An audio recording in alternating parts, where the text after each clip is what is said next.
On the 23rd of October last year, I spoke in this place about the repeated sexual abuse of a boy by Frank Houston in Sydney in the 1970s.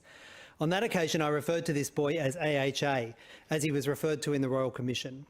That boy is now a man called Brett Sengstock, a man who broke his silence to call publicly for justice, a brave man who deserves justice. The man who sexually assaulted Brett was Frank Houston, often known as the father of Hillsong, a serial pedophile. His son, Brian Houston, is the current leader of the Hillsong Church and best friend of Prime Minister Scott Morrison. Our Prime Minister is so enamoured of Brian Houston that he asked for him to be part of Australia's delegation to the USA, only to be refused by the Trump administration. Brian Houston and Hillsong's response to the Royal Commission's damning findings regarding the church included the following.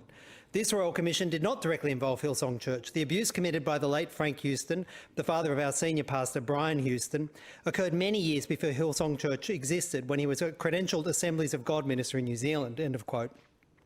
This was also their legal defence against the claims from Brett Sengstock for compensation. This church, whose so-called love offerings for visiting pastors can raise hundreds of thousands of dollars each Sunday, avoided paying fair compensation to Brett on a legal technicality. These love offerings are part of what make this brand of Pentecostalism so lucrative. While a pastor cannot take money from their own church, they can visit a neighbouring church and receive direct love offerings in cash or by cheque. This money will often be funnelled to a public benevolent institution that the pastor has registered in his or her name. This then pays them a handsome tax-free wage and fringe benefits. In short, these love offerings are a con. Hillsong did eventually give some money to Brett for his damaged life and repeated assaults. He was promised a mere $10,000 hush payment at Thornley McDonald's by Frank Houston and Nabi Salah. Even that cash was only forthcoming after a call with Brian Houston. Brett's testimony to the Royal Commission about this is illuminating. He said this: "About 2 months after my meeting with Pastor Frank at McDonald's, I telephoned Brian Houston as I had not yet received any money from Pastor Frank. We had a conversation to the following effect. Me: what's happening with the payment I was promised? I agreed to forgive your father. Brian: yes, okay, I'll get the money to you. There's no problem. You know, it's your fault all of this happened. You tempted my father."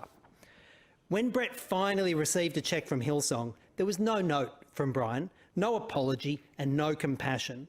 There is a clear continuity in leadership from Frank to Brian in this church. In fact, the church leadership who failed to report Frank's abuse to the police, despite holding numerous meetings to discuss the extent of his abuse in both Australia and New Zealand, continue to lead the Hillsong Church.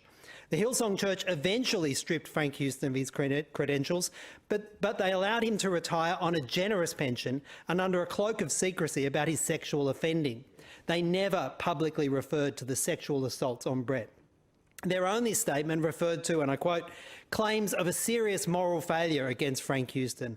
The incidents that have been investigated happened more than 30 years ago, and Frank has admitted to the failure with great remorse.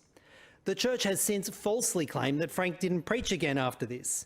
This claim is clearly incorrect. I am aware of multiple occasions in which he was a visiting pastor at affiliated churches, with unhindered access to church families and their children.